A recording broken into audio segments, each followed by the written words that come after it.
Evening, Mavs fans. This is Kirk Henderson. You're joining Pod Maverick. Tonight, I am joined by Matthew Phillips. He is a contributor over at Mavs Moneyball on the regular. Josh Bowe was not able to join tonight. The Dallas Mavericks just lost 132-109 in a game that I hope will be the turning point in the season, because that was one of the dumbest fucking games I've ever seen. Matt, how are you? I am less excited than I was about 2 hours ago. This is just not a good game. This is not good. Although, if you want to be positive, this could be the type of game that causes change. So that is hope. If you want to be positive, that's it. I'm glad you're starting with a little bit of hope, because I'll tell you what, I am pissed off and I am tired. Okay? So for anybody that didn't watch this game, you made an excellent choice. The Dallas Mavericks started off the game in the first quarter with really ridiculously hot shooting, great playmaking from the entire team. It helps just to knock down shots. I want to say the Mavericks were 8 of their first 12 from three. Something might even be more than that. Might have been like 10 of their first 13. Really, really, really putting the Suns on the ropes. Luka, when he wasn't making threes or dishing out for threes, he found Lively for 2 absolutely gorgeous first quarter dunks. Everything was just fantastic. Kyrie Irving obviously didn't play in this game due to a thumb sprain. He had mentioned how he's going to battle through it, but it's your shooting hand. Like the Mavs not resting him, or the Mavs opting to keep him out is probably for the best. The Mavericks did have their first game back with Dante Exum, who looked like Dante Exum of old in this game, not particularly interesting. Things started to go to shit in the second quarter. And Matt, please correct me if I'm wrong here, because I honestly didn't have enough time to go back and look at the game log here. But the Mavericks were up at one point 51-35. What was the run that you were kind of keeping track of?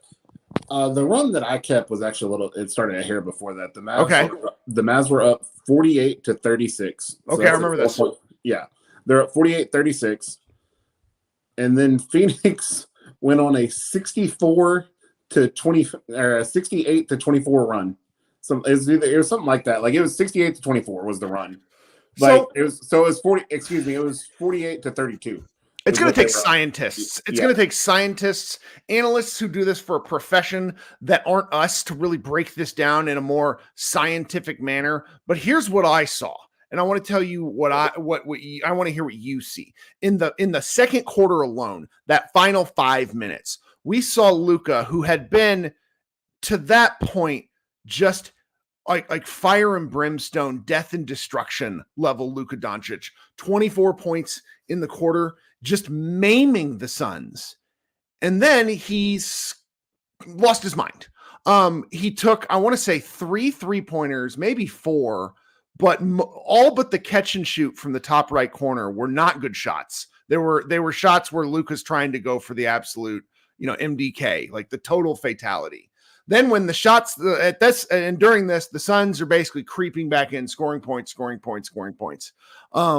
Then he decides he's all right. I'm going to stop shooting. I'm going to drive. He throws one pass to Derek Jones Jr., who decides to cut at the wrong time. Kind of just a miscommunication, stuff like that happens. And then the following possession, Luka passes to the Suns, which, live ball turnovers are a death knell for an offense.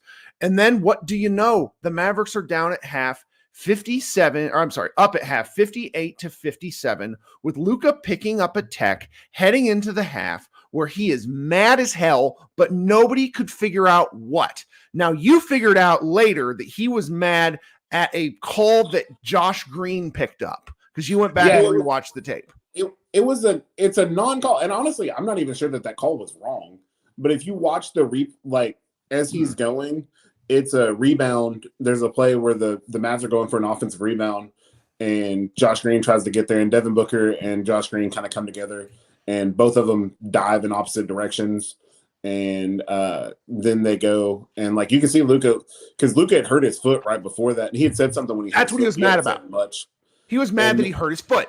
Yeah, but he didn't say, like, he was done arguing about the foot thing before that. And then like when that happened, he hurt his own fucking foot. He rolled his ankle. that wasn't anything. That was just saying something. But then as soon as that happened, like he turned around and just went off on, I think they said it was David Guthrie, the official. And I try not to do it on here. I'm generally the ref guy.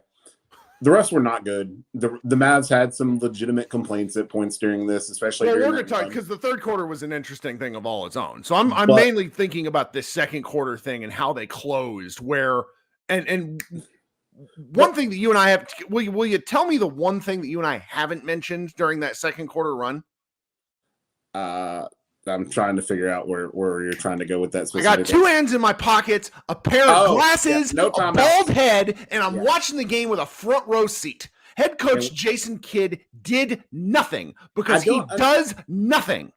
So this is the point I would make about that. Because it was funny because it looked like he made a point because in the third quarter, he called all of the timeouts. Like when the Mavs He's were such still a poser. It's like all this shit is for narrative where it's like, see, I called some timeouts. Not much I can do here. I'm so sick of him. I have defended him to the point that I can on this show because I don't believe the Mavericks are going to do anything. That's my main point. The Mavericks are not going to do anything about him. But my God, man, do something. Show some spice. Show some heart. Show any emotion. The Jason Kidd I knew from a player would not put up with this shit. He needed to get ejected in this game. Like the fact of the matter, like one of the things that he likes to point out all the time is that the players can't get focused on the refs. And I do understand that to an extent that when your coaches yell at the refs all the time, like it can lead to the players getting more yelling at the refs too. But the Mavs already yell at the refs as players, and part of that is their coach doesn't stick up for them. Like, you never see Kidd come be animated. Like, there were times, and Carlisle had his faults, but there were like Carlisle would have gotten tossed in the second quarter of this game. Like 100%. If Carlisle was there, this would have been one of the games where he just lost his mind, and it would have been funny, and they'd have done that. And instead, the Mavs just allowed themselves to keep getting mad. Kids just chilling over there on the bench. And generally speaking, like, I understand he can't be, I'm going to just get technicals every game and I'm going to do this. Like, he can't argue every time Luka argues because Luka argues literally wrong. But like Luka argues literally every call. But he can argue some. Like, this would have been a good time. Like, and if nothing else, it's a bullet to get your team fired up. Like, coaches getting it. And if you don't want to yell at the refs, yell at your freaking players. Like, that's the other thing they could have done here. At some point during this game, he needed to yell at someone. I don't care if it was the refs, Luka, Grant Williams for getting tossed. Although, you could have Derek Jones Jr. for whatever he was doing for the majority of the game. This is the part where so it's like we got a little ahead of ourselves because the third quarter starts. Cory Booker, that is a senator. Devin Booker shoots a free throw, ties the game 58 up. The Suns then score 7 quick points. Jason Kidd finally calls his first timeout. His first timeout during a lengthy, almost 6-minute run. Following that timeout, and the Mavericks playing was Lively in at this point. The Mavericks playing very small because I'm trying to figure out. He was in, but it wasn't. It was, I believe, at that point that was before Grant got ejected. Because this is where the kid stuff really killed me. And I know some of y'all don't like me yelling. I let me express that I just don't care. It's my show and I don't do this very often. Apologies to no one. Grant Williams picks up a tech after basically a bang no call. And depending on what your position is, I didn't mind the no call. He slid in. He's a smaller guy. Nurkic is a big center. He's allowed to make a move towards the basket. Grant gets up, and this is what kills me. Grant thinks about it. This was not an emotional, I'm going to argue with the ref. He thought about it and then made the choice to go argue with the ref. I forgive emotion. I have a 7-year-old son. I have to think about emotional outbursts all the time because my son is like a 7-year-old id version of me. He does the dumbest shit, and it's because he's me. And so I think about these things a lot. I forgive and understand that sort of thing frequently. But this was his second technical. He picked up the first one in a, what do you call it? A fracas? What would you term that first quarter, like guys getting chest to chest with one another? Something the Mavericks needed more of. That is what I would. That is what you and I disagree on that. I didn't like him stepping over Durant. Yeah, like I don't like it. I don't. So I'm gonna kind of go off on a little bit of a tangent there on that. I don't necessarily like that. I don't like goon basketball. I don't like going to that. But we saw how effective it could be. You talked about Luka kind of losing his mind at the end of the second quarter. Like there was a very specific thing that caused that, which is Josh Okogie came in and started picking him up and face guarding him, and I personally believe committing a ton of very obvious fouls, but that's a good thing. Like it changed the rhythm of the game, and the Mavs need the ability to, like the Mavs don't have that. Like they don't have a guy. Derrick Jones Jr. can be a really good defender at times. Lively has good defensive ability. Exum's become a pretty good point of attack defender at times, but the Mavs, I mean, so like obviously both of us are older. Like the guys that I would think of with this are like Tony Allen or things like that. Like the Mavs don't have anybody like that you can say like for instance, because Devin Booker was on fire, as we have amazing, seen, like just a brilliant basketball game. Like as we have now seen in the last two games, Maverick opponent just decide. And I also, one small thing on that, there's plenty of times, like I've seen a lot of videos on the internet and the website formerly known as Twitter and stuff like that, of Luka guarding Jaylen Brown with the idea that Luka wasn't bad defensively because he basically stayed in front of Jaylen Brown, other than the play where he fell down. And he wasn't necessarily terrible, but people need to understand that allowing another NBA star to pick where they want to get to and then shoot is not good defense, even if you're technically between them and the rim. Yeah. And that was also a lot of what happened with Devin Booker, where he just walked to wherever he wanted from 10, 12 feet. Yeah, 10 to 12 feet. He was just rising and firing. Like, and there was no Maverick near him most of the time because they were so off kilter. I mean, I'm not here like there, there's a couple of Suns fans in the comments that are like clearly like trying to troll, which is fine. Have your fun. I mean, I will say that the Mavericks have won all the meaningful games. So as long as you understand that the most painful loss in your recent history came to the Dallas Mavericks, I'm going to allow you to take a little victory lap to this one because you know what? It's fun to beat a team you don't like. I've been there. But the Suns were amazing, and they weathered the storm and turned around. But that portion, that bang bang foul, and what Grant Williams did right there, kid is out there with his hands in his pockets talking to the ref. If you can see the way the game is going, which as a former player and a Hall of Famer, you got to have a better read on that game. That was the time to really, really, really stand up. He didn't. But then, next play? Might have been the next play. Derrick Jones Jr.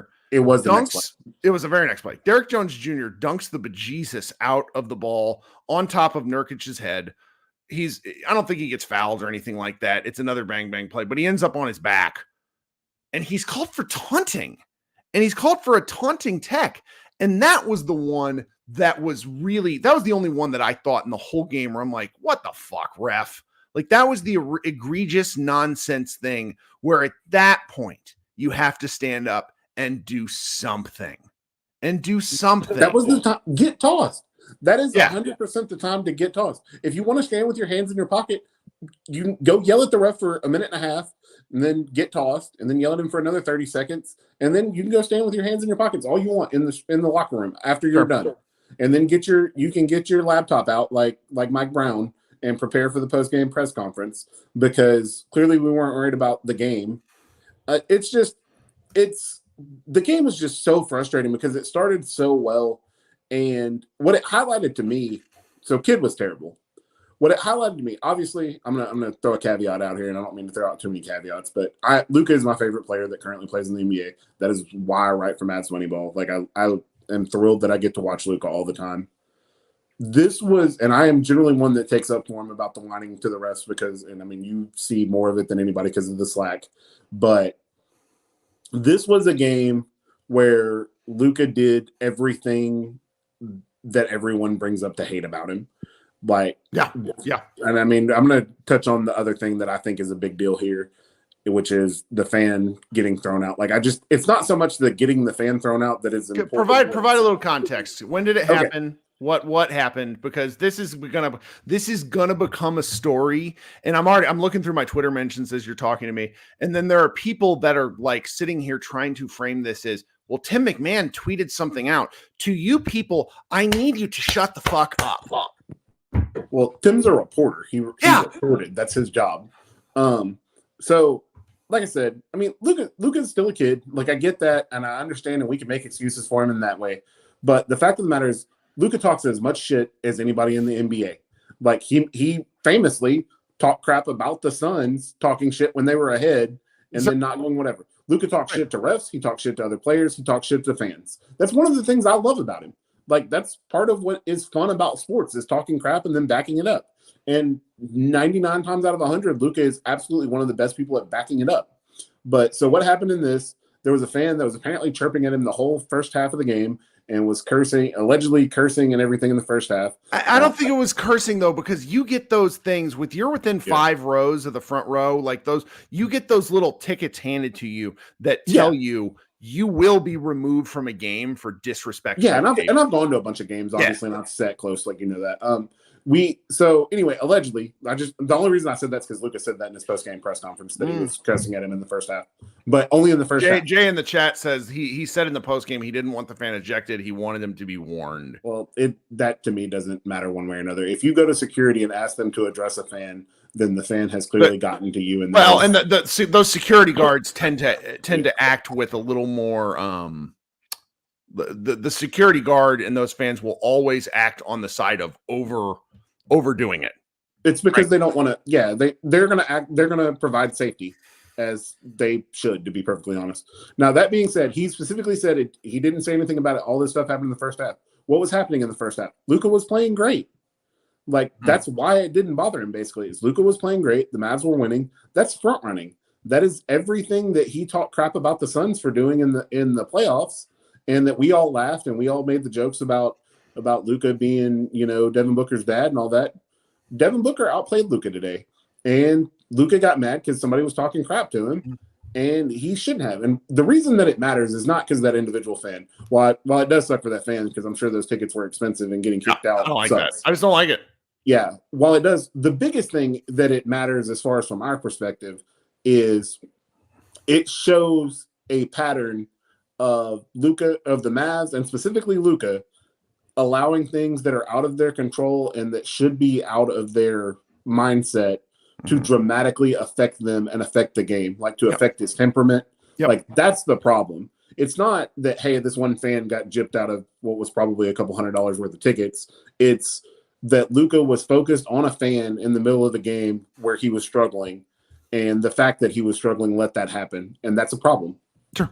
Which we just don't see. I mean, part of why this is so maddening is you just don't see it from a guy like Luka. He loves the back and forth. And if he says that he didn't want the player ejected, and I believe him, the fan was still ejected. And that's where it's just like, don't make it a story. And so when you have all these people that are like, well, why did the media report on the newsworthy item? I implore you to grow up and understand how this works. In a game where you're getting blown the hell out, he complains to someone about a fan. That fan ends up getting ejected. Sorry. That's a story. That's a story. I just don't know what to do with some of y'all that like endlessly want to defend bad decision-making. Don't coddle. When somebody does something stupid, it is okay to say it out loud. I'm sure Amar notes that I should go watch the pressure, and I will. I usually do after the game. Tim is arguing with him because Luka doesn't like bad press because Luka knows he's embarrassed. I'm sorry. Like, no, you guys are like, anybody that says this stuff is not newsworthy. When you get beat by 20 points and you have a rival fan ejected from your home court, it's news, even if he didn't do it on purpose. I saw that. You simply don't know. Like this isn't how search algorithms work and what generates traffic. Like, it is news. Yeah, I actually saw the part of the press conference that he's talking about with Tim and Luka arguing. And I mean, like I said, you can look at everything that I've written over the years. I am not in any way here to bash Luka. No, Luka's my second favorite player. What are we doing here? Yeah, like I love Luka. Like generally, I take up for him at all times.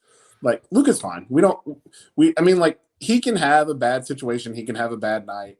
The problem is that right now the Mavs are in a bad way. Like we're getting real last year vibesy as far as what happened, and I just like I said, to get back to what I said at the beginning, they've got to change. And to me, the most obvious change is to make a change at head coach. Ooh. Like that's the way to go. I just think you have to go there. I don't think that they're in the right spot to where they need to make a huge player move just because of the ramifications as far as if they trade a first and how it limits them in the future. Like I think the time for that move is in the offseason for whatever their last big move, the last gasp of the Luka whatever era this is. But they have to do something. And with Kidd, and I mean, I have seen Kidd coach well. Like I have seen Kidd, like Kidd is a basketball genius. Like he's smart. He knows these things. It's just, it doesn't apply to coaching. And that's happened to quite a few great players. Like there's a difference in understanding basketball at an elite level and in having both the skill and the will to translate that to a coaching ability.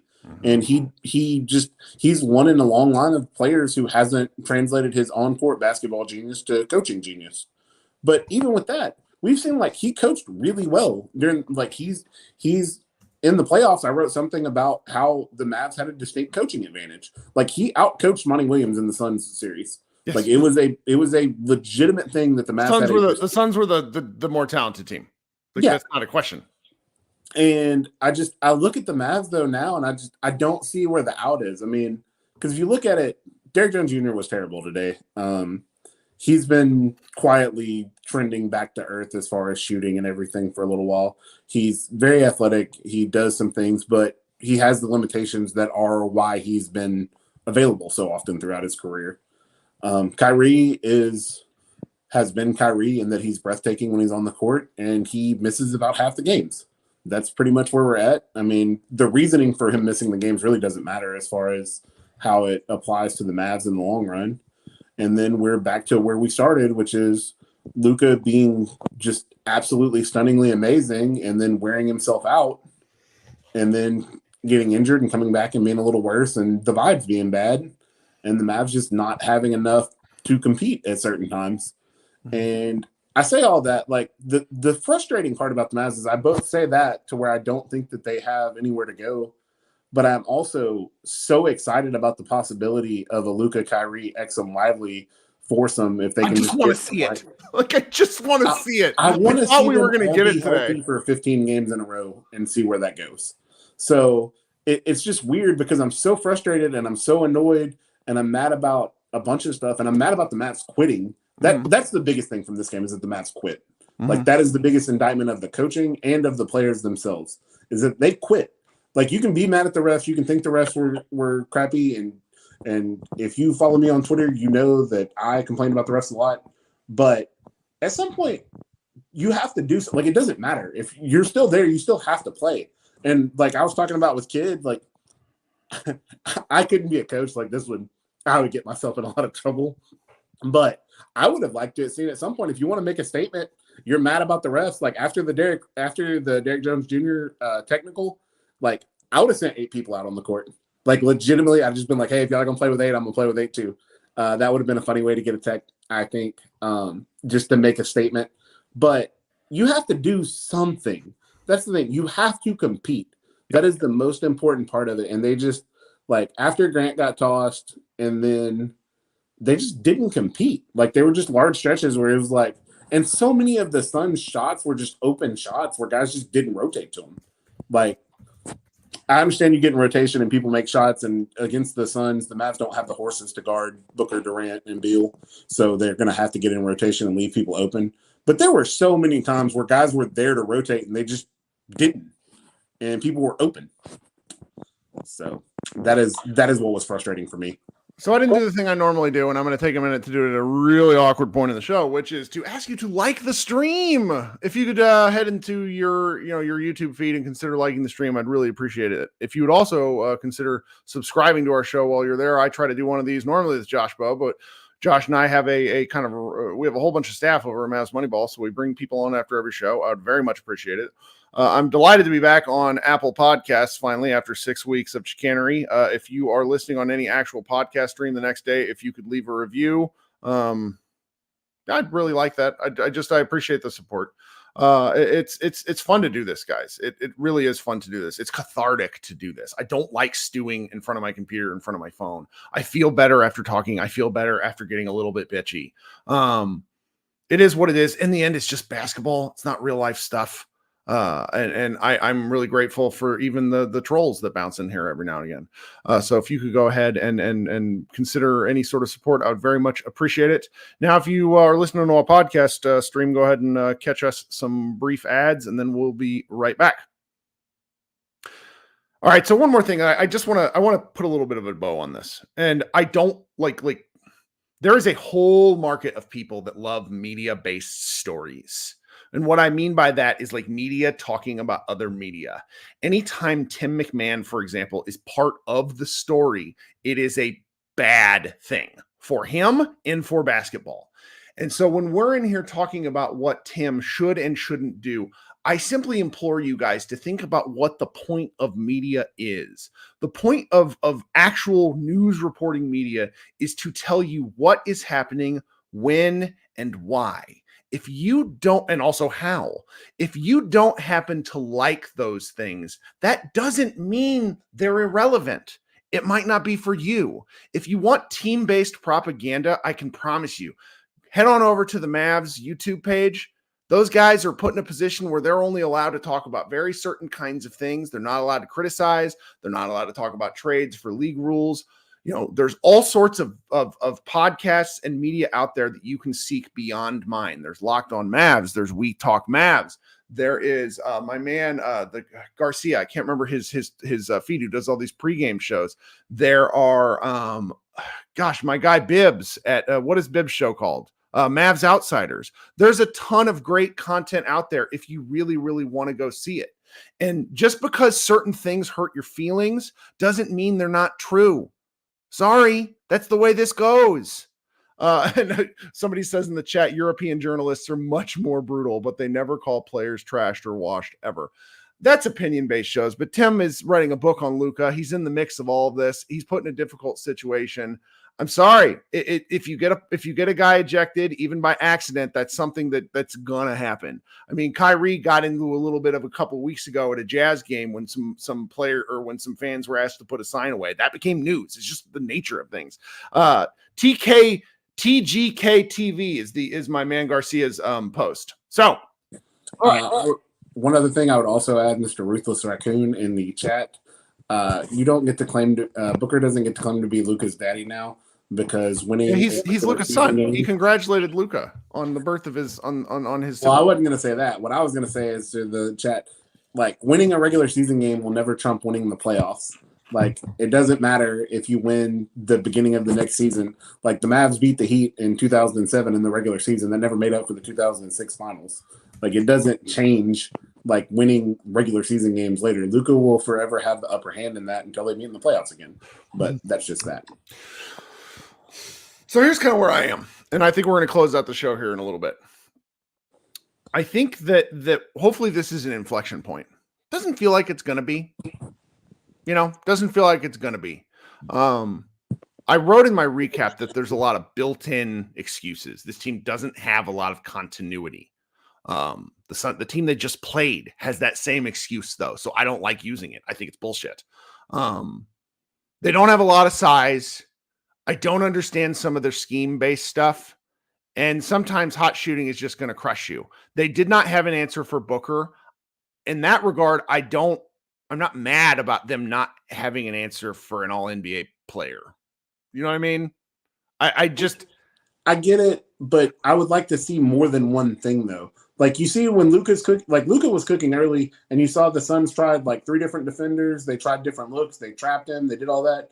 Like, the Mavs' basic plan is, hey, we're going to switch screen and roll, and then if you score on ISOs by walking down to 12 feet, well, okay, good for you. That's all we can do. We can't do anything else. We can't put two on the ball. We can't ice screens. We can't try weird configurations where we pre-switch things so that we can switch back when you use the screen. Like we can't overhelp and get in rotation. Like there are a bunch of different, like, I don't care if you get beat, just don't get beat the same way the whole game. That to me is where I have an issue with the coaching, is aside from just the effort part of it, which that's a big part of it too. I saw somebody earlier, I think it was Patrick France, said that he was glad we didn't see Dwight Powell. Dwight Powell would have played hard. It might not have mattered. He might not have been good. But by the way, a cornea scratch. Oh my God, that sounds really uncomfortable. Yeah, and I mean, he's going to get hit in the face, so that's probably not a good injury for him to play with. But in general, my main point with that is glasses. Give me some sport goggles. Give me some Hakeem Olajuwon goggles from 1994. Mm-hmm. But just in general, I feel like a lot of the stuff today was just effort based. I mean, when things started going poorly, like at the beginning, everything was great. Josh Green was flying around. This was a very front running game from the Mavs. And when things started going poorly, the players didn't respond with good enough effort, and the coaching staff, like that to me is a lack of effort as far as coaching. We just didn't try anything. Because I mean, really, if you go back and look at it, we never really switched matchups. We didn't try anything crazy. We didn't go to zone.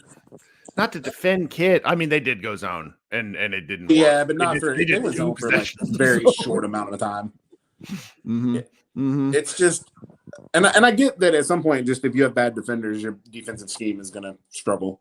Like, it doesn't really matter what the scheme is. Like, everything's based on solid man-to-man fundamentals. I would like to see, just give guys different looks, because everyone, like we say it about Luka all the time. It doesn't matter what you do. If you do one thing forever, he's going to cook it. Booker is not as good as Luka, even though he outplayed him tonight. But he is, if you give him one look permanently, he is good enough that one look is not going to work. Well, but that's where it's just like, what do you do? Like, you're rotating, like you're rotating sinking ships between Durant, Booker, and Beal. Like, that's the point.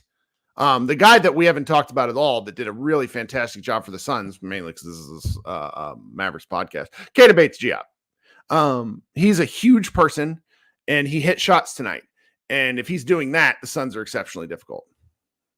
Yeah, I mean, like that's one of the things. But again, that's one of the situations I was talking about earlier, where there were times when the Mavs could have closed to him and just didn't. Like, I understand like living with shots from certain players, because that's the thing. Like, if KBD is making shots, you're probably just going to lose to the Suns. Like, that is the thing. But at the same time, like, there were times when they were in situations where someone could close to him and it wouldn't have compromised the defense at all. Like, it wasn't like they were taking something else away to not close. It was just, we're not going to close because we're not going to close. And those mini contests, like, they matter. Like, that's one thing. Like, try a Cornet contest. Try one of the little eclipse things from Boston where you jump from back by the rim and try to interrupt. Just do something. That's the overwhelming point I want to do, that I would try to bring up, is there were plenty of times where they should have tried something. Try something. What a wild concept. What a wild concept. T-Bone the Disco Spider, quite the handle, would like me to talk about Tim Hardaway's game. I don't know what to talk about Tim Hardaway's game. We'll do it the next show. All right. So those of you there, I talked about it. Matthew, you're a superhero for hanging out with me tonight. You also wrote an excellent stats post that's going up shortly. If all of you could do me a favor, head to my Twitter feed if you're a Twitter user. I posted the Mavs Moneyball recap. Go read that recap. I don't often tout my own work because I think my own work usually sucks. I'm just brain dead since having a second child, but here I am. But I liked doing this recap. I felt I really put something into it. If you could go read that and give it a share it with the friends, your neighbors, coworkers, print it off, send it to your mom, do something really interesting. I just would appreciate that sort of support. What we're going to do here is I'm going to close up for about a minute. Those of you who are in the live stream, those of you who are listening over podcast the next day, look for the Mavs group therapy podcast, where you can come and join and vent and yell at me, tell me why I'm wrong, tell me why the Mavs are wrong, and we'll come hang out. We'll hang out here for at least probably another 30 minutes, if not more. Thank you so much, Matt. Do you got anything else before you go? No, I'm good. Just I wish they had tried.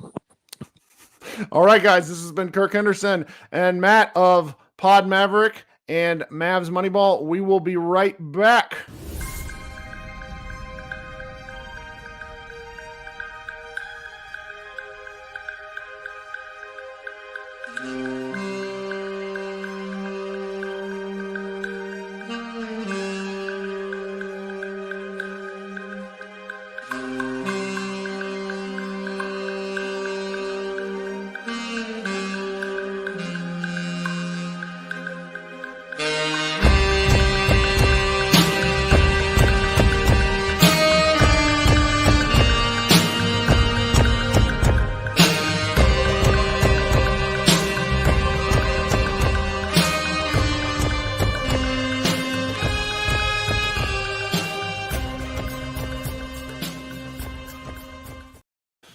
Welcome back, Mavs fans. This is Kirk Henderson, and you are joining me for the first episode in a very, very, very, very, very long time of Group Therapy Live.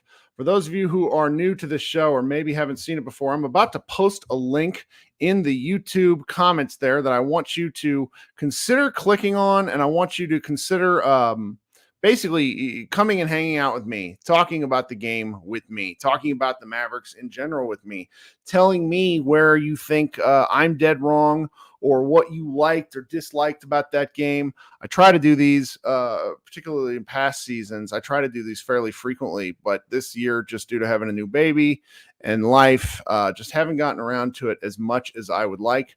So please go ahead and click that and consider coming and hanging out with me for a little while, because, you know, I sensed a lot of people that wanted to come talk. I was asked for this stream, and I really want to just kind of work out our feelings to a degree. All right, so coming up first, I got my man Sam. I've not seen Sam in quite some time. Really excited to talk with him. Sam, how are you doing, buddy? Kirk, long time no talk. How you been, man? I've generally great. Since this tonight, no. I get it. Like I've been listening, I've been watching. You know, obviously the Mavs it's up and down, but something about this game was just pathetic. I mean, well, a 3-game losing streak. Sure. You lose the Lakers on the road, you know that can happen. The Lakers are a decent team. Then you have 5 days off. You lose to the Celtics. The Celtics are a great team, so it's no losing in that, but they came off a back-to-back. You got to have a little better effort than that. And then today, you're playing against your rivals. It's rivalry week, quote-unquote. 48-32, and then you get outscored like, what, 68-27? Yeah. you just all you can do is laugh. And I kind of related to the Cowboys because what Luka did with the whole yelling at the fan, you know, he said he didn't want to get him ejected or whatever, but at the end of the day, he got ejected. Mm-hmm. So now it's kind of like, bro, you're the one guy that talks more than any other player in the league. Like, you talk just as much as any other player in the league. And when you're going good, you're good. But then when it starts to go bad and somebody says, get on a treadmill, it's a problem. Like, at some point, my guy, like, come on, dog. Like, what are you going to do? Like, look at guys like Embiid. Look at guys like Jokic. Look at guys like SGA. Look at guys like Tatum. You know, I'm not even saying that, you know, obviously Jokic got MVPs and Embiid got MVPs. Tatum's been to the finals. SGA is one of the best players in the league right now. Mm-hmm. But you never see like their level go up and down. Even Jokic, he complains, but he has a calmness about him that Luka just for some reason doesn't have still. And he's been in the league, what, 6 years now? This is his 6th year. Yeah. And at some point, I get it. You may not have the talent of some of those other teams, but like, dog, at some point, like, I don't want to blame Luka because Kid has a lot of blame too. Like, you just can't have your hands in your pockets. You just can't sit there and just look like. I mean, the problem is he said it. He's just watching like the rest of us. So whenever you see stuff like that, you're like, dog, what are you doing? Literally, what are you doing? The challenge with the Luka discourse is you have to, and this is why we have conversations. This is why we're not on Twitter. This is why we're not on Reddit. This is why I'm not texting with friends. This is why we're talking. The problem with the Luka conversation is that it very quickly lacks any sort of nuance. I think it is completely fair to say that he deserves a ton of criticism for his behavior and what he takes away from this team when he is off his rocker. he is a leader. He is supposed to be the leader. We can expect more from him. That said, I also understand it. I do. I get why he's this mad at certain things. I like today was a little much, but like talking from the big picture, I get it. But you as a superstar simply cannot lose the thread like he did tonight. And there's going to be a lot of discourse back and forth about it within the Mavericks fan base the next few days. And I loathe that. I do. Because it shouldn't be what we're talking about at all, but it is. And that's just the way sports media consumption works. Fans, particularly fans of other teams, want to see drama. And if you give them drama, that's what you're going to talk about. True.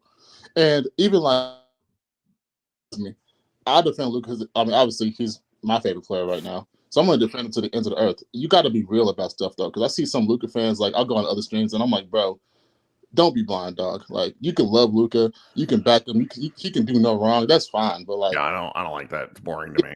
When he's wrong, he's wrong. It is. And I'll just say one more thing before I get off the whole kid. Good. I didn't want him to be higher than this, but he's here. So it is what it is at this point. I really don't think he's going anywhere. To be honest, like he's been here.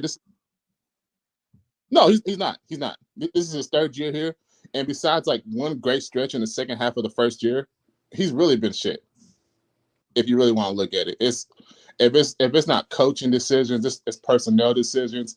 It's taking guys off the floor. It's not calling timeouts. And then, like you said, I think you said it earlier. The fact that he banged all his timeouts in the second half. So hey, look, I took timeouts. Like, dog, come on, man. It's performative. It's performative. It's like people who get on Twitter and retweet the thing and be like, I disagree with the bad thing in the world. Give me my brownie points. Like, shut up. Act. Don't talk. Right. Exactly. So it's like it is like point, Mike McCarthy. Oh my God. Oh.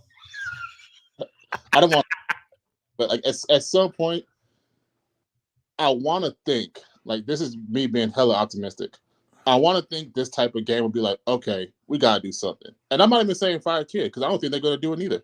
But like something has to change. Give me a players only meeting. Give me something. Something, anything. Let's just say, hey, we got to get together. Like this is like, unacceptable. Something. I need to hear. Bro, we had a meeting. We all talked. We hashed it out. This is what we're gonna do. And I think they play against the Hawks on next. I believe. And Trae Young is playing. I'm not saying the Hawks are like a horrible team, but they're definitely not great. If we don't go out, and in my opinion, I'm not gonna lie, we should stomp them. We gotta stomp them. If we don't stomp them, I don't even know what to do at that point, to be honest, because it's just like this team we're literally on the same track as last year, and it's gonna piss me off. Now we're a little ahead. We got room, but the problem is the schedule's pretty brutal coming up. Here's night. Here I'm gonna pitch you this idea, Sam, and then I'm gonna let you go. How about as a unifying factor? As a unifying factor for us, for the Mavs fans who really conceptually don't like media, which is fine. I don't expect you to like media, but like the Mavericks fans, what if the Mavericks rallied around hating Tim McMahon? What if that was their rallying cry, being like, fuck this guy. We're going to go score a bunch of points and play. I don't care what you rally around. Do something. That's my point. I mean, I wouldn't have a problem. Like, personally, I don't even get the hate with Tim McMahon. He's just doing his job, so it's whatever. That's fine. But it's just like, if that's how you feel, that's how y'all feel, cool. If that gets y'all to play harder, get y'all to prove a point, by all means, fuck Tim McMahon. Cool. Go ahead. I don't have a problem with the man. He's doing his job. If he hears something and he reports it, that's what he's supposed to do. He can take it too. I wouldn't say I'm friends with Tim. I know Tim. Tim's fine. He's fine with taking the shit. He's got a job. It's his job. And we need more guys like that, to be honest. It's like, dog, you can't get fed bullshit 24/7. Like, no, it's so great because I remember like there was all this stuff back when Dante Ellis was super pissed at Parsons' contract, right? We're talking like way back in the day. And he was writing about that. Like that was a thing. And fans were like, that's not true. You're just stirring locker room nonsense, blah, blah. And like, it was absolutely 1000% true because the NBA is a complicated league. It's an emotional league. Money matters. Things happen. That's where it's just like, hey, if things go sideways, rally around whatever you need to. Like, look, I don't care. Just make it happen and win some ball games. Right. Because, I mean, at this point, like, I've kind of reserved our place in the play-in if we're lucky. Yeah. And who knows what could happen, because if they somehow miss the playoffs 2 years in a row with Luka and not even full prime yet, woo, boy. They're not going to miss. No, they're not going to miss the playoffs. Like this is where. Anyway, okay. I got to go on to Brian, who Brian has been itching to cook with grease for like 5 days. He is my internet friend, and we talk in DMs. Though I would like to say Brian's my actual friend, since I see him in face, as all of you are my actual friends. Thank you so much for hanging out with us, buddy. You have a good night, Kurt. Sam, I hope you come back. Sam is a legend, coming back from the old school days when I was doing this on Spotify Live, and really all the way back to Locker Room. All right, coming up next is Brian. But if you are confused as to how these guys are talking, there is a link in the chat. I bring every single person up here so long as you aren't too mean to me. You can even be mean to me. I don't care. Like I've been married for 20 years. My wife is mean to me. We're fine. All right, coming up next, Brian. What's up? Hello. Well, first, 2 quick corrections, right? One, I would call us French. Yes. I think so. I would call us internet friends at the very least, yeah. Well, we're going to hang out at some point IRL, because I like meeting people. Oh, yeah, we definitely got to get beers and yell about this team. Secondly, not to upstage the big bro Sam, shout out to him coming back and being on the show. Appreciate getting to hear his voice. The Lakers are not a decent team. They're not? Oh, yeah. The Lakers are not a decent team. That is a bad team, and more than being a bad team, that is one of the worst offenses in the league, and we let them score 125 points on us. 125. Okay, but like, I don't know if you I compared D'Angelo Russell to that car that Homer designs in The Simpsons. Where it like that's D'Angelo Russell to me, where it's like Lakers fans are gonna be like, come see D'Angelo Russell. You want this? Look how good he did against the because he's on a tear. Like Russell is not my kind of player, but yeah, I know what you mean. I know you're right. But I have too much like LeBron and AD are gonna make the All-Star team, and so it's like at some point, like, are the Lakers a good bad team or a bad good team? So I feel what you're saying though. I'm wondering which one the Dallas Mavericks are at this point. Buddy, this was. I feel like I've said this was the worst loss of the season like 7 times already. I'm so sick of this. I hate everyone. I hate this team. I hate this coach. I hate our star. I hate the GM. I hate Cuban's not even the governor. He's making money angels in the Allison's front yard. He doesn't care about any of this. I think he cares a lot. I'm very critical of him, but there's only like as a guy who's been around this long, there's only so many reactive things that you can do. And I've defended Kidd to a degree on here, but they're just running out of bullets pretty quickly, which is why these, they lost to Boston by 9. They lost to the Suns by double digits. I'm pretty sure every single one of their losses, but 2 has been by double digits. They've been getting their ass kicked. Of our last 4 losses have been complete blowouts, uncompetitive. The Boston game was completely uncompetitive, even if the score doesn't reflect it. They had that game well in hand all game long. It didn't matter that we tried to put a little fight back up. It didn't matter the kid tried to go to Maxey at the 5 and a little 5-out lineup because he can't be a stretch 5, can't be a stretch a stretch shooter, right? A stretch 5, a stretch big. If you have the stretchability of like a stone golem, if you won't shoot, you're not a stretch 5. You're not even a stretch 4. If you won't play the dude that's clearly a 4 but won't shoot next to the big center, right, that can help you, and they can be like long and switchable together against a team that is like baking you in the mid-range and getting to the rim whenever they want. I'm on about a pass game, but this one was embarrassing. It was embarrassing for a multitude of reasons. I'm really mad that first quarter Josh effort got wasted because he was playing so well. I'm glad you brought that up. I've been so damn negative. Josh Green played a great game. Josh Green, awesome, brother. Like I'm legitimately mad for him. Sure. That this is what they did in his and like this was gonna be, if they had gone on to keep playing for even 3 more quarters, they could have gave up the ghost with 9 minutes left in the fourth and still would have won the game if they were playing how they did in the first quarter. And he was a very large part of it on both ends. And that would have capped off like a run of 4 straight really good games by Josh standards, but still 4 straight really good games where we could have legitimately, and I still do, like my faith in him has been restored a bit, just as someone who can hit open shots and defend when he's locked in and isn't being screened to death. But we need. I know. We still got to put caveats on that because he can't read the screen to save his life, but it's fine. Or navigate rather. But yeah, we need that PJ Washington trade to come because we need Derrick Jones Jr. to get moved back to the bench. It's not even really his fault, man. He's played above his head so long this season. It's unreasonable to expect him to keep doing it. I'm not even going to be mad at him for how poorly he played tonight, and he played like shit. Make no mistake about it. He stunk. But I love him because he really gave us a spark and uplifted us for the first half of the season when we needed it. And quite frankly, when we didn't expect or deserve it, because he was the last player signed to this team, other than maybe like that Morris brother who completely fucking stinks and nobody cares about. Which, by the way, I think they missed the deadline to waive him with no penalty. So, if we want to get rid of him, we got to trade him and let him expire. So, yeah, that's fun. So all that, Dante came back, looked fine in his minutes to start. He and Josh Green were flying around on defense. Lively started the game well, petered off, but again, I'm not hanging this on the head of like a 19-year-old rookie who was doing his job, and then the star let the game get blown out of proportion because he lost his head, and then the vet with like playoff experience that we brought in made 2 get shot, and then he lost his head twice and a half and got himself kicked out, and then we got Jason Kidd hiding his Deadpool tiny hands in his pockets the entire fucking Did game. he say anything insane? Because I've not gotten to his quotes.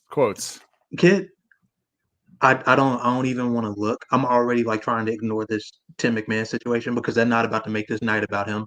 I know what I watched, and that shit didn't have anything to do with Tim McMahon or Luka getting a fan kicked out. Like they can talk about that if The game they was want. done They by can make that. that. They can make that the narrative. Matter of fact, Mike Bellucci had an amazing tweet after that.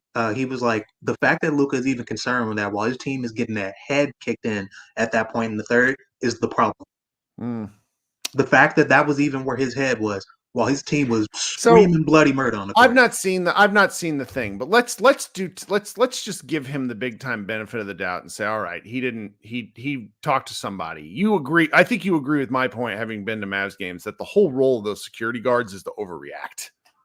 Yeah, well, that's the thing. You can't tell a security guard sick him and then expect them not to go sick him. That's happened. What they do. That happened against the Suns with Chris Paul, where Chris Paul lost his mind and they had like a 14-year-old boy ejected for tapping. Granted, don't touch other people. Really simple rule. But they had like a 14-year-old boy ejected for touching Chris Paul's mom. Like, their job is to not fuck around because you don't want to find out.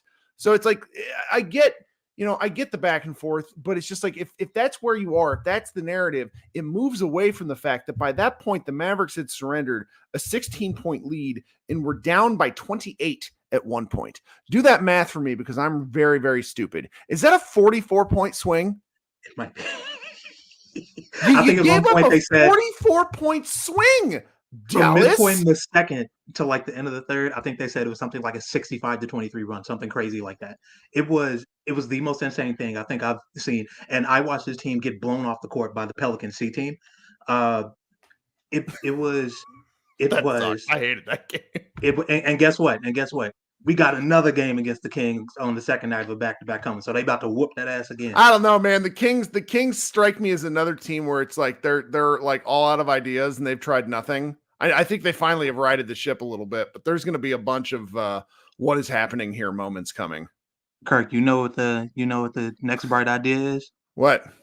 Play the Dallas Mavericks on the second night of a back-to-back and run those motherfuckers into the ground. Because if you do it, they will not fight back. What are they going to do? Turn to their coach for like some help, an adjustment, a timeout? Hell no. It sucks, man.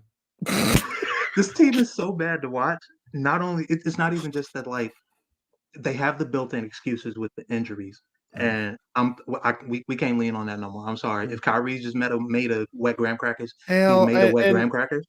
I got into it today with a couple of Porzingis fans, and I just got to say this again because we're an hour in on a podcast where hopefully no 17-year-old kid is going to screen cap me on this and try to dox me or whatnot. Yeah, but it's like Kyrie is very important to how this team functions. Mm-hmm. And today I had someone tell me that Kyrie Irving is in his prime. A 6'1", 175-pound, 13-year NBA vet. I just am thrilled when he's on the floor. Okay? He is that special sauce. But they also need him. So it's like when I had a bunch of people telling me, oh, yeah, he's going to play 75 games next year, I'm just like, I need that hopium.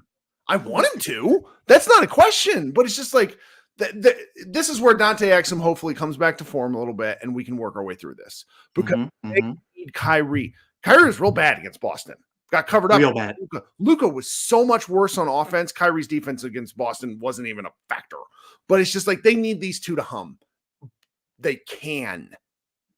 And so it's like I don't like any sort of negative narrative about the two of them because it completely destroys the fact that we've actually seen it work. It does work. I tweeted about it earlier. It does work, but there was a great story on ESPN about this from Ramona. I think it was Ramona of all people, Ramona Shelburne, that gets into him. It's like, it was a lengthy. Kyrie talks about how he likes playing with Luka. I mean, and Kyrie is a verbose quote, which makes me sometimes I don't know whether to believe him or not. But that's neither here nor there. He's willing to talk, and I read that story and I was like, yeah. Go seek it out if you haven't seen it. It'll make you feel a lot better about the Kyrie Luka partnership if you have any questions, which I don't. I think it can work. So I don't have any questions. It's can they stay on the court? It's like the haters are gonna win. I feel like I tweeted this earlier. I'm afraid the haters are gonna win because it don't matter if it can work if we can't get them to play 6 consecutive games together with Dante Exum, which I think with Derek Lively, with like an actual NBA center. If we can't have that, then this is fucked, and that just is what it is. And when you get a bunch of games like that stack up and stack up and stack up and add up and add up and add up, and all these built-in excuses and all these, let's get healthy, let's get healthy, let's get so-and-so back, we're missing this role player, we're missing this key role player. Okay, you get damn near everybody back. Kyrie sprains his thumb or whatever, knock on wood, hopefully it's not too bad, and he has to miss the game. Okay, fine. The dude that we inject into the starting lineup because he's been playing well off the bench finally does the thing where he comes in and plays the way that got him into the starting lineup starting lineup, and the whole team around him shits the bed. I don't give a fuck about who's hurt. I don't care about who's healthy because we get healthy and we play a halfway decent team. We punch them in the mouth and they punch us back and we fucking fold. And it's just to the point where it's just hard to watch. Right. I had to ban a Suns fan. Right, that was crazy, and I was more mad at dude, because he was spamming the chat, but he wasn't funny. I'm like, bro, you got to be funny if you're gonna be doing this. Yeah. Oh man, all right, man. I will talk with you soon. All right, thanks for hanging out with us. Yes, sir. Thanks for having me. All right, let's see here. Coming up next, we're gonna go to Henry, team captain Kyrie, who's been joining us past second show in a row. I think I've done one of these, Mr. Captain Kyrie, but I'm gonna call you Henry because we tweeted today. How you doing? I'm doing today, I'm Ari boss. So I'm not on the computer. Can you hear me okay? Your audio is fantastic. So we're going to, just so everybody knows, of those who are waiting, we're going to go Tyron after this and then Matt, along with anybody else who wants to talk. So tell me what you're thinking today. First off, fuck kid that bald Halloween candy, fucking Skittle. Bro, I hate this guy. I'm changing my thing, man. This is what you're going to see repeatedly on Twitter now. I'm just keeping this here as a permanent fixation here. But, I mean, to address that last point for the guy that just went, where he said we punched him and then they punched us back into the mouth. I feel like that is a remnant of the coach. Didn't you tweet that you wanted to see Kid get ejected just to show he had like some passion, or was that someone else?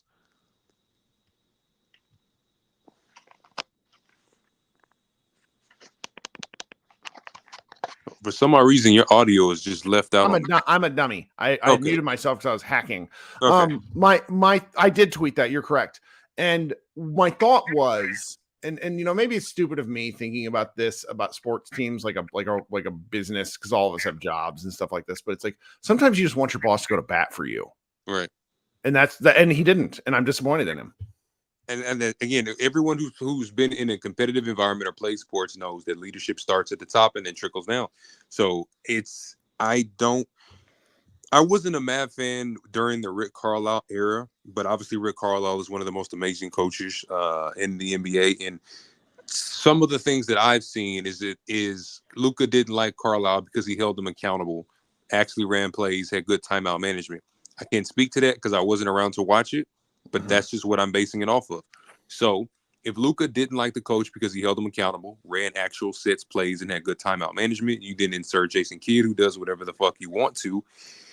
Even if we get another coach, and I want Kidd gone by 11:59 tonight. Like, I'm making no mistake about it. But even if we get Kidd gone, what's to say that he's going to buy into the next coach and we're not just in the same situation a year from now? So I'm not going to blame Luka and say it's all his fault or nothing like that. But as the leader of this team, or the supposed leader of this team, your body language is going to be rubbing off on the entire team.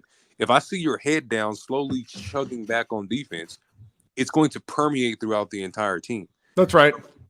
I need him to buy into the coach, whoever that may be. And I feel like that was a big thing for tonight.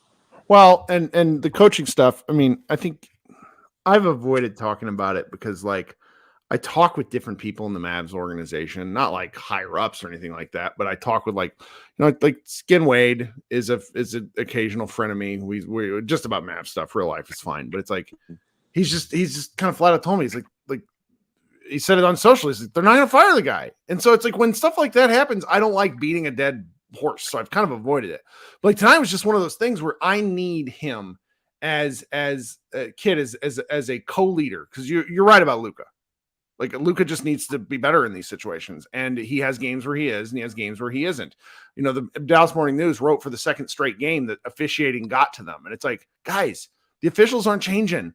You got to adapt who you are, and that comes back to Kidd too, where it's like, if you need to send a message that you think your team is being treated unfairly, send that message. I promise you, the 13 other assistant coaches on the bench will do something about it. That, like, they'll also coach. They're all coaches. And that's another thing I think the NBA should implement that I hope they do in the upcoming season is players have to have press conferences after a terrible game and answer for what they did. Refs make mistakes all the time. They're human just like us. Why do refs not have a press conference to address some of these horrendous fucking calls? So that's actually a very interesting question, Henry, in that the refs are available for a pool report to address some of these things. Tim Cato is often, and McMahon are the two that I remember most kind of talking about this.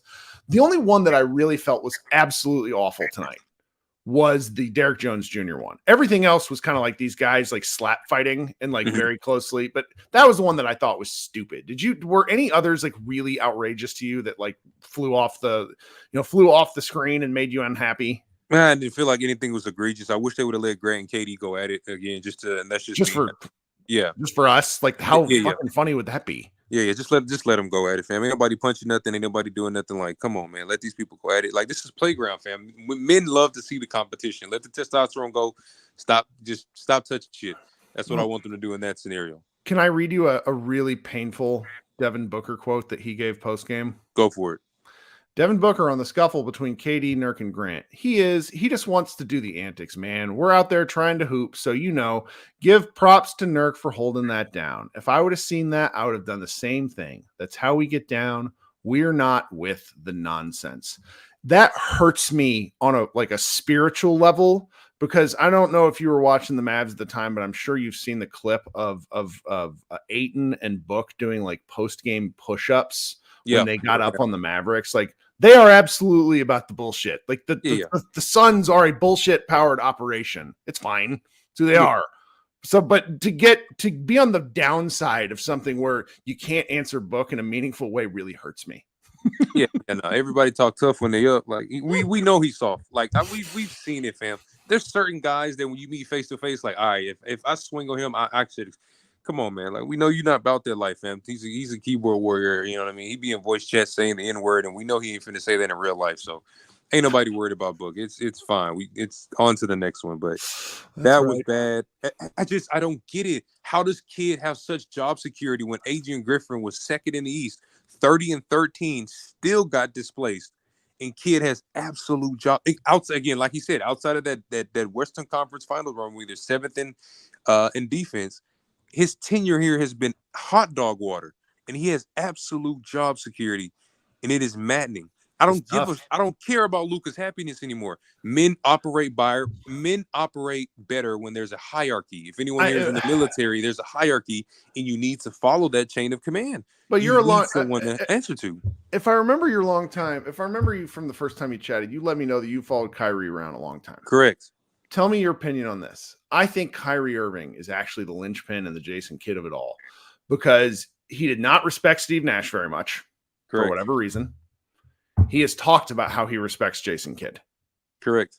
I think there is a sort of a live wire where if you were to remove Jason Kidd from it all, that removes a stabilizing factor from things. Kyrie Irving. I think Kyrie likes Kidd. So it's like that removes a stabilizing factor from what would help Kyrie succeed. 100%. And that frightens me a little bit. Is that an unfair comment? No, that's fine. Like, again, like for Kyrie, when he's on the court, fucking amazing. There's not too many better than him.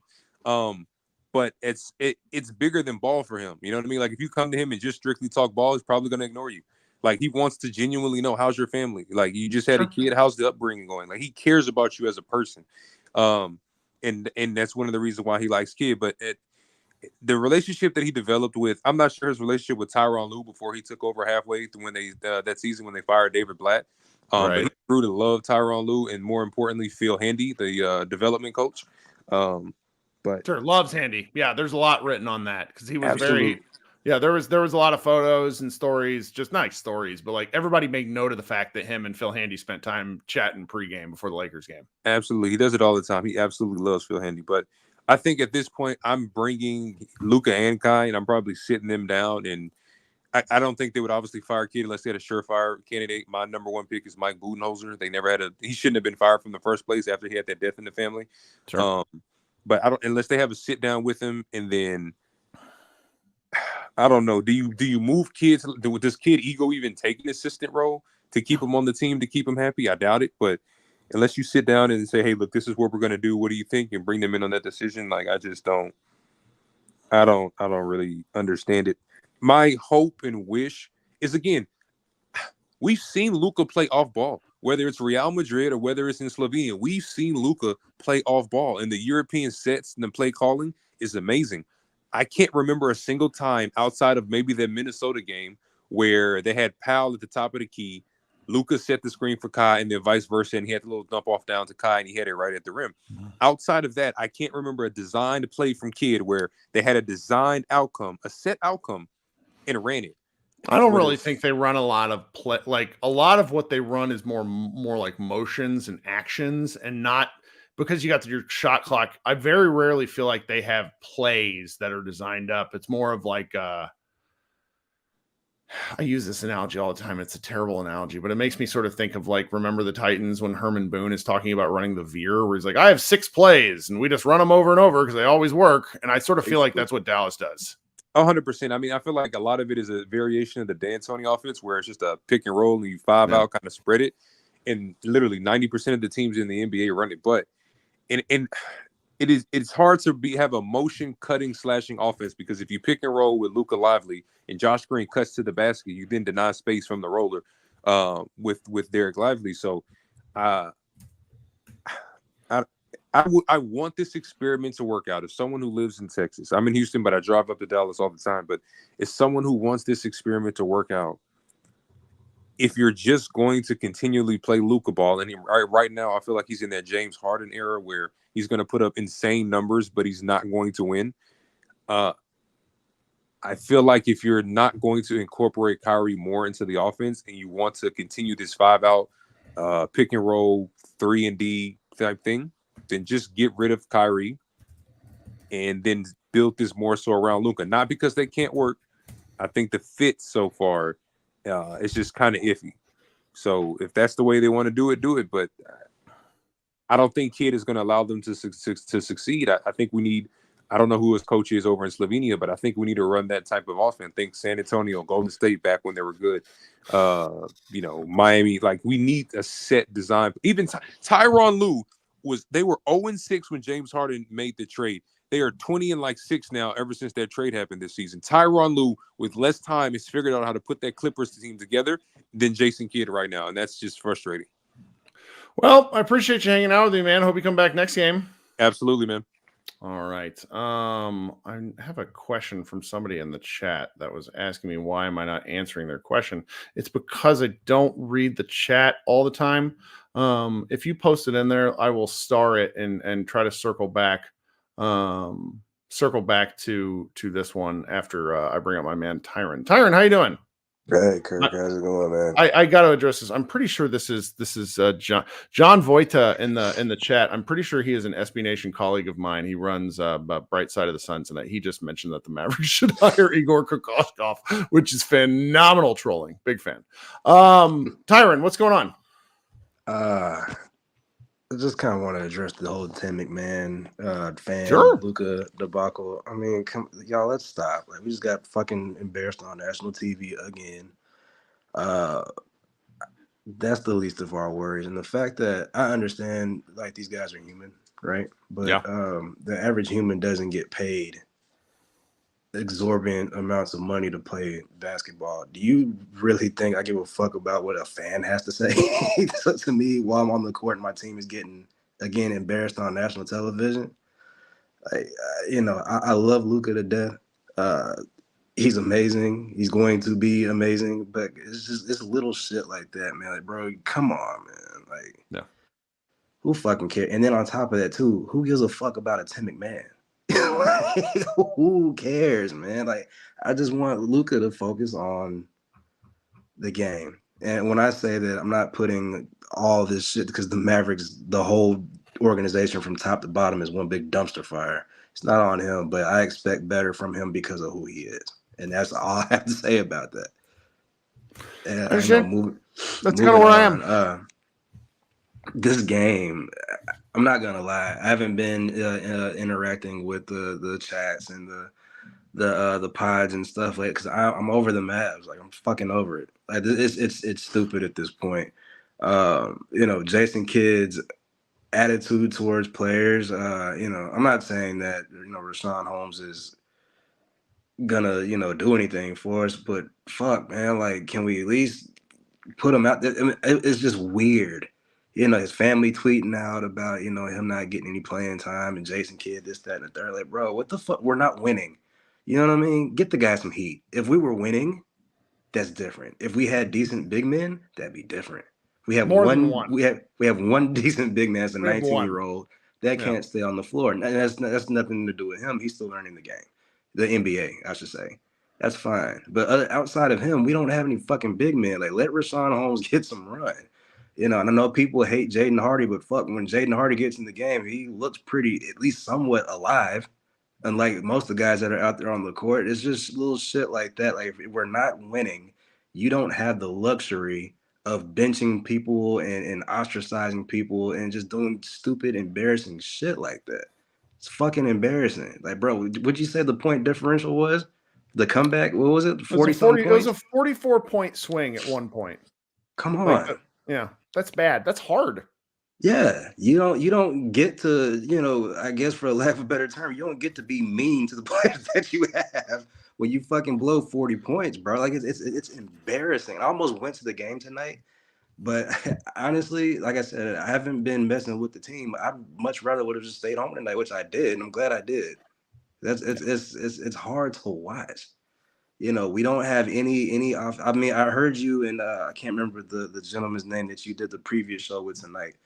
Matthew. Yeah, I heard y'all talking about schemes. I don't see any schemes. It's literally hot potato until Luka gets the ball and everybody gets the fuck out the way.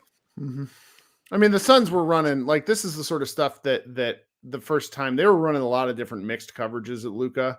And that was really when things started to get stupid because they were throwing doubles at him and he was making the right pass. Derek Jones Jr. had that one series in the first quarter where he had 3 straight turnovers where he looked like an infomercial, just like stumbling, rumbling, bumbling. It's like, what? I understand that guys want, the Mavericks to play differently. I kind of like having that discussion, but then you understand, folks, that the other options are then more Derek Jones Jr. dribbling, more Tim Hardaway non-threes, Yeah. Is that what you want? Like I do tend to like I've sort of mentioned fairly frequently that I want a little more, not like selfish play, but Kyrie gets the ball in a lot of situations when he's playing with Luka where I would like to see him let it fly more. I spent part of the day, I don't know why I do this, but I spent like part of the day talking with various fans. Somebody's like, Luka shoots the ball 95% of the time. He needs to pass it Kyrie more. Well, Luka shoots 24 times a game, Kyrie shoots 20. So if you want that to be like 22 and 23 each, fine. But that's not the difference in the games they're losing. That's not it's they're the best two players. And if they're not playing on the court together because one of them's injured, because between the two of them, they're at 25 missed games. Yeah. We're not even halfway to the season. Yeah. Jesus Christ. Yeah. Right. Yeah. Well, something different that I want to see is I want to see Derek Lively do more than just catch the ball at the top of the key. I want to see some weird shit from him. Couldn't agree more. Like, again, we're not winning, bro. Like, fuck this. Now's the time to try stuff like that. You know, because apparently, could be wrong, but apparently when Derek Lively was in high school or whatever, he had a mean jumper. To me, that gives you another option on offense. If he's at the top of the key and he can just turn around and put the ball up or whatever, then that's a whole nother option. But for whatever reason, this coach that we have that's getting paid all his fucking money can't even figure out and try that and exploit that. Like, come on. Mm-hmm. If he can, maybe he can put the ball on the deck. We don't know. But the only thing we want Derek Lively to do is to catch the ball at the top of the key, with his back to the basket. He does some dribble handoff stuff. Yeah, but that's it. If I'm the opposing team, I mean, that's not hard to defend. I know exactly what you're gonna do because this guy, he literally is stuck in quicksand at the top of the key. Like, I know he can do more than that. Like, let's see it, because he's never, unfortunately, and this is what I hate about when the Mavericks get young guys with talent like this, they pigeonhole them and they don't ever really develop them. I feel like Derek Lively has so much more to offer, but the easy thing to do is to stick him at the top of the key with his back to the basket and pass the ball off and catch alley-oops. Like, come on, he can do way more. And this kid's fucking athletic as hell. Well, I just want to see it because it's like all this stuff starts to be in like the game-to-game scouting reports. I talked a little bit about it with Josh on Monday. If Maxi's not going to shoot the three ever, which he did shoot, let me see here. Maxi shot. Congrats to Maxi Kleber. 2 shots in 22 minutes. Real good job, you dummy. If Maxi's going to get the ball at the top of the key on some of these kickouts and just do nothing with it, at least give me the thrill of a Derek Lively jumper where I don't know what the shit is going to happen. Yeah. Can I say this and you let me on the show next time I decide to get on here? Are you kidding? I got people in the chat that we have some I let everybody on the show. This is the internet. Unless you're being overtly mean, I'm probably gonna let everybody talk. You probably shouldn't let me on sometimes. I'm not gonna lie to you, but no. Can we just get rid of Maxi Kleber? Just stop. It's over. It's over with Maxi Kleber. I love the guy to death. Handsome duffel that he is. It's over. He's cooked. Poor guy, we ran him in the dirt, but he's done, Yeah. And that, like I said, that gives more room for other people. At this point, I don't give a fuck what people think about, some of these other guys. I just want to see other guys out there at this point because this whole run it back shit ain't working. I'm tired of it. I feel you, my man. Thank you so much for joining us once again, and particularly waiting to chat. For sure, man. So, all right, we'll talk soon. Yep. Okay, I'm going to bring up Matt next, who's waiting down below. But before I bring up Matt, do me a favor, like the stream, subscribe to the show, send me an email if that's something that at all interests you. I have this email, podmaverick@podcast.com. We talk about all sorts of stuff here on the show. We attempt to be as democratic as possible here because it's just basketball and it's supposed to be fun. We have a question from, let's see here. Dylan asked this question a long time ago, but I had to star it. I'm going to come back to it. He said, do we really think Luka is a better number one option for this team, giving the pieces in the direction Cuban wants to take the team? Kyrie has the IQ and the fire and doesn't burn out in the second half. Guys, Kyrie's missed 17 games. That's not an insult. That is a statement of fact. Please go look at all the games that Kyrie's missed over the years for one reason or another.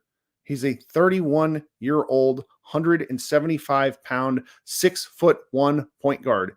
Expecting him to hold and carry this team is not a fair expectation of him. Kyrie is an outstanding basketball player who is coming into the age and the minutes and the games played where I don't think he wants to have to carry the team every night. He's a great basketball player. But in expecting more out of him, I just think isn't necessarily fair. That's just where I'm at. All right, Matt, welcome to the show. What's going on? How you doing, Kirk? All right, what's going on? This is first off, I want to say I'm a Luka fan, but I think he acted like a total. I can't say that word tonight, but I think he acted like a total jerk tonight. And you can call Luka bad names. That's fine. Okay, he was a dickhead and all the other things he is, but I totally agree with. But one thing I get annoyed and I'm seeing a lot more is one big thing you mentioned it a little bit ago. I think it gets lost. I don't think this team is very good other than Kyrie and Luka. And I mean, sure. I'm trying to be nice. Just Derrick Jones Jr. is just. I mean, what was he on the Bulls last year? Average played 18 He was a minimum signing. He was their 15th man signed. And I mean, I love Derek Lively. I'm not but he's just not it. Not it. He's just. I mean, there's no way we should be relying on him this much. He's a 19-year-old kid. He's unbelievable, but he's gonna get worn out eventually. It's just frustrating. Do you really want to play? Are we really gonna lose our minds on Holmes not playing and Hardy and I'm not trying to. Matt, I think that's us as fans wanting to get mad at new and different things. No, I totally agree, and I think Kidd is the biggest. I'm not a Kidd fan. I'm not, but let me defend him for a second? And trust me, I think he needs to be fired. I mean, they went to the Western Conference Finals when I felt like it was a legit team and they had pieces and they got put together. Last year, I mean, we all know it. When Brunson left, it was just a shit show. And they threw Kyrie in there, and it was just. I mean, and this year, I mean, I think he's a horrible coach. I'm not trying to I just feel like that we're missing the picture. This team isn't very good, and it's they're better than last year though, and that's where I've talked about this on previous shows where I think the expectations of fans coming into this year were kind of wildly out of pace. But I understand why. You got Luka, you got Kyrie. You should be able to do interesting things. But then Lively pops off. We look good early. We started off 8-2, and since then have essentially played sub 500 basketball. To be quite, I mean, that's just the way the math works. But Rome is not built in a day, and I've had a little bit of a hard time with the expectations of we just need to be better right now. And I'm like, I look at the injuries. I look at the roster. They're Lilliputian. They're a tiny team, and then there's Derek Lively and Luka. So what? My expectations are, it's all right, if they're hitting threes, yeah, I would like a little more schematic, variety in their offense and defense, but I'm still not even sure that would matter. Well, that's what my point is. I get so annoyed.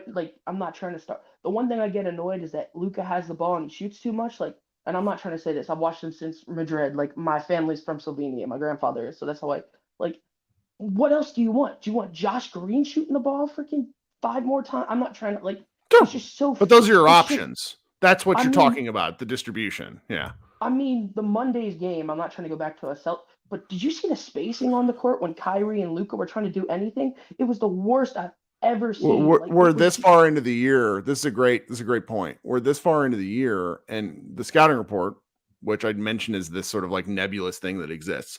But teams understand what other teams have. They're going to let Derek Lively and Derek Jones Jr. shoot. So there is no operating room.